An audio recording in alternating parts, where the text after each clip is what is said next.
मंत्री अनुराग ठाकुर ने कहा है कि प्रधानमंत्री नरेंद्र मोदी के 6 दिनों के विदेश दौरे ने भारतीयता और 140 करोड़ भारत का गौरव बढ़ाया है। पिछले कुछ दिनों से वैश्विक राजनीति में जिस तरह से भारत और पीएम की चर्चा हो रही है वो सामान्य नहीं है। G7 के देशों में भारत के प्रतिनिधि के रूप में जाना, उस समूह में अपनी बात प्रभावशाली ढंग से रखना हो,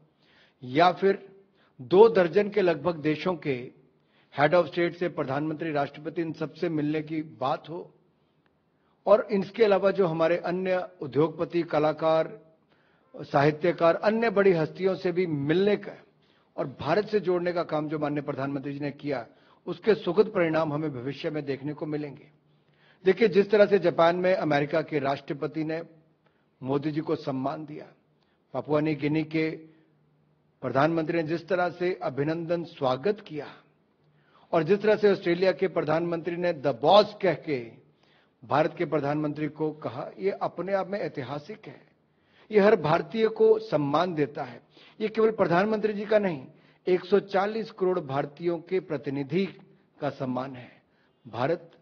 और भारतीयों का सम्मान है। इसलिए जो फिजी और पापुआ न्यू गिनी के जो अपने देश का सबसे बड़ा सम्मान है, वो मोदी जी को देना, ये अपने आप में भी कोई छोटी घटनाएं नहीं है।